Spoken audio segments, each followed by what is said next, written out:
తెలంగాణలో ఆర్టీసీ కార్మికులు సమ్మె విరమించారు. ప్రభుత్వంతో ఆర్టీసీ జేఏసీ చర్చలు సఫలమయ్యాయి. 11% పీఆర్సీ ఇచ్చేందుకు ప్రభుత్వం అంగీకారం తెలిపింది.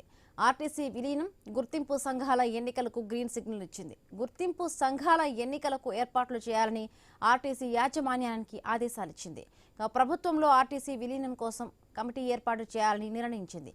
మిగతా సమస్యలు పరిష్కారానికి కార్యాచరణ ప్రారంభించాలని ఆర్టీసీ యాజమాన్యానికి ప్రభుత్వం ఆదేశాలిచ్చింది. సమ్మె విరమించడంతో తెలంగాణ వ్యాప్తంగా ఆర్టీసీ బస్సులు రోడ్డెక్కాయి.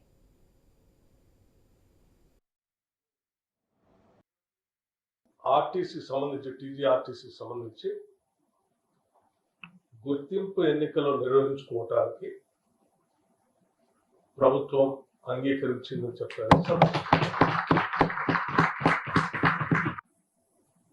అలాగే మరొక ప్రధానమైనటువంటి అంశం, దశాబ్దాల పైబడి ఆర్టీసీలో పనిచేస్తున్నటువంటి కార్మికులు కోరినటువంటి ప్రధానమైన కోరిక విలీనానికి సంబంధించినటువంటి అంశం.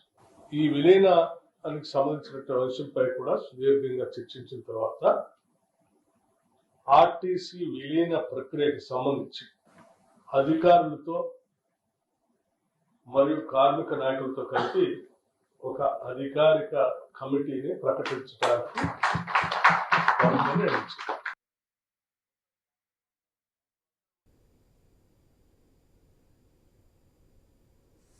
తెలంగాణలో ఆర్టీసీ కార్మికులు సమ్మె విరమించారు. ప్రభుత్వంతో ఆర్టీసీ జేఏసీ చర్చలు సఫలమయ్యాయి. రైట్ మరిన్ని పూర్తి అప్డేట్స్ మా కరెస్పాండెంట్ శ్రీనివాస్ అందిస్తారు. శ్రీనివాస్,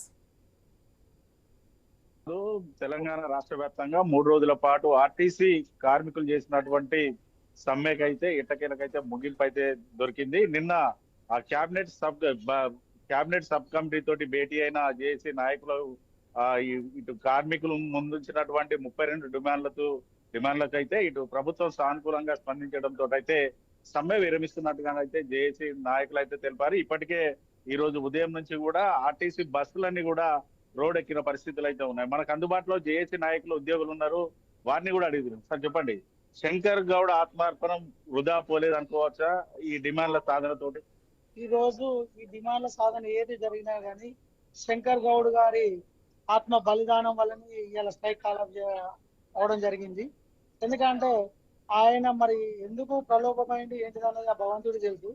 ఆయన ఏదైతే సూసైడ్ చేస్తున్నాడో దాని వలన చర్చలు త్వరితగతిన మూసి ఇవాళ మన నాయకులు కూడా వాళ్ళు తొందరగా ఇదైపోయి చేసిండ్రు. మా జేఏసీ నాయకుల ఆదేశానుసారం ఇవాళ వాళ్ళు తీయడం జరుగుతా ఉంది. ఓవైపు మీ డిమాండ్లలో ప్రధాన డిమాండ్లు అయిన 3 ఆర్టీసీని విలీనం చేయడం, పీఆర్సీ ప్రకటించడంతో పాటు యూనియన్లను పునరుద్ధరించడం, వీటిపైన కూడా సానుకూలంగా స్పందించింది. కానీ ఆర్టీసీని జూన్ 2న విలీనం చేస్తాము, కమిటీ వేస్తామంటూ కూడా ప్రభుత్వం అయితే చెప్తా ఉన్నది. ఎట్లా చూస్తారు? నమ్మకం ఉందా? ప్రభుత్వం మీద నమ్మకం ఉన్నది, గతం వేరు. ఎందుకంటే నిన్న మీడియా ద్వారా అప్పుడు ముఖ్యమంత్రి గారు ఓవరాల్ గా చెప్పింది వేరే ఉన్నది. ఇవాళ సబ్ కమిటీ ద్వారా చెప్పడం జరిగింది కాబట్టి వారి మీద మాకు నమ్మకం ఉన్నది. ఇది విలీనం చేస్తారు, ఎందుకంటే పక్క రాష్ట్రంలో కూడా అయింది కాబట్టి చాలా టైం తీసుకుంటా ఉన్నారు. దాని ఒడిదొడుకులు ఏమన్నా ఉంటే అవన్నీ సెట్ చేసుకోవడానికి మాకు నమ్మకం ఉన్నది. సో చెప్పండి, 3 రోజుల పాటు సమ్మె చేశారు. మీ డిమాండ్ల సాధనకైతే పరిష్కారానికి ఒక సానుకూల స్పందన దొరికింది. మీ డిమాండ్లను పరిష్కరించడానికి కూడా ప్రభుత్వం ససేమిరా మొదటన్నా కూడా ప్రస్తుతానికైతే సానుకూలంగా ఉంది. ఎట్లా చూస్తారు? చాలా శుభపరిణామంగా చూస్తున్నాం. మేము కాంగ్రెస్ గవర్నమెంట్ ను కోరి తెచ్చుకున్నామండి. ఎందుకంటే ఈ గవర్నమెంట్ అయితేనే మాకు మంచి న్యాయం జరుగుతుందని తెచ్చుకున్నాం. దానికి తగ్గట్టుగా ఈ రోజు గవర్నమెంట్ మాకు సహకరించింది అనుకుంటున్నాం, ఇంకా సహకరిస్తుందని కూడా ఆశిస్తున్నాం. మేము ఇప్పటికీ మేము మా కార్మికుడు ఎవరైతే శంకర్ గౌడ్ గారు ఉన్నారో వారి ఆత్మార్పణాన్ని మేము జీర్ణించుకోలేకపోతున్నాం. ఇది చాలా బాధాకరమైన విషయం. తెలంగాణ రావడానికి శ్రీకాంతాచారి ఎలాగైతే ఆయనను మరవలేకపోతున్నామో మేము ఆర్టీసీలో కూడా ఈ రోజు ప్రతి కార్మికుడు కూడా శంకర్ గౌడ్ గారిని మేము గుర్తుంచుకోవాల్సిన అవసరం ఉంది. వారికి నివాళులు అర్పించడం మీద వాళ్ళకి ఏం చేసినా మేము తక్కువనే. కాబట్టి మాకు ప్రభుత్వం మీద పూర్తి నమ్మకం ఉందండి. ఓవైపు 2021 పీఆర్సీకి సంబంధించి కూడా 11% అయితే ప్రభుత్వం ఇవ్వడానికి సిద్ధంగా ఉంది. ఇటు జేఏసీ నాయకులు 30% వరకు అట్లీస్ట్ 20% అని వస్తుంది అంటుంది. 11% అయితే ఒప్పుకున్న సిచ్యువేషన్స్ ఓకేనా? ఎట్లా ఏమనుకుంటారు?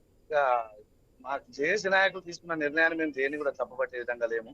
వాళ్ళు తీసుకున్న నిర్ణయానికి జేఏసీ దేనికైతే కట్టుబడి చేసిందో దాన్ని మేము స్వాగతించడమే. సార్ చెప్పండి, ఎట్లా చూస్తారు? సమ్మె విరమణ అయింది, బస్సులు అయితే నడుస్తా ఉన్నాయి, ప్రయాణికులకు ఇబ్బంది అయితే కలిగిన సిచ్యువేషన్. అదే ఇప్పుడు ఏదైనా కానీ మాకు జరిగింది మాత్రం శుభపరిణామం ఉన్నాయి. మా జేఏసీకి కట్టుబడి ఇప్పుడు ప్రయాణికులకు నిన్న రోజు చాలా ఇబ్బందులు పడ్డారు. ఈ ఏది జరిగినా కానీ మేము దీనికి స్వాగతిస్తున్నాం, జేఏసీని స్వాగతిస్తున్నాం. జేఏసీకి కట్టుబడి ఉంటాం. ఓవైపు ఇటు కొత్త ఉద్యోగాల కల్పన లేదు, అవే బస్సులు ఉన్నాయి, పని భారం అయితే ఎక్కువ అవుతుంది. ఏం డిమాండ్ చేస్తున్నారు దీంట్లో? సార్ ఇంకా పని భారం అయితే ఇప్పటి వరకు చాలా పెరిగి ఉంది సార్. ఇప్పుడు ముందు ముందు బహుశా ఇప్పుడు జరిగిన పరిణామంతో అంటే అది కొంచెం తగ్గిదంటుంది. ఎందుకంటే మా యూనియన్లు ఇది అనుమతి ఇచ్చింది కాబట్టి మేము అనుకున్నది మాత్రం కొద్దిగా ఎంతో సాధించే అవకాశం మాకు దొరికింది సార్. ఇది హిమబిందు.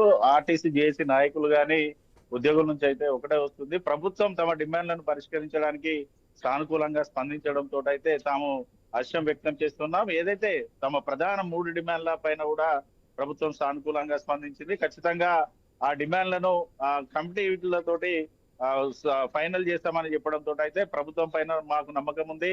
కాంగ్రెస్ ప్రభుత్వాన్ని మేము ఏరుకోరి తీసుకొచ్చుకున్నాం. ఖచ్చితంగా మా డిమాండ్ల సాధన కేవలం కాంగ్రెస్ పార్టీతోటే అవుతుందంటూ కూడా ఇటు జేఏసీ నాయకులు అయితే చెప్తున్నాయి. ఇటు శంకర్ గౌడ్ ఆత్మార్పణంతో తమ డిమాండ్ల సాధనకు ముందడుగు పడింది. కానీ ఆయన లేని లోటునైతే ఎవరు తీర్చలేరు. ఖచ్చితంగా రాష్ట్ర ప్రభుత్వం వారి కుటుంబాన్ని ఆదుకుంటామని చెప్పినప్పటికీ కూడా పూర్తిగా కుటుంబానికి అయితే తీరని లోటు అయితే శంకర్ గౌడ్ మిగిల్చారంటూ కూడా సహోద్యోగులు కూడా చెప్తున్న సిచ్యువేషన్స్ అయితే ఉన్నాయి. Right, thank you Srinivas.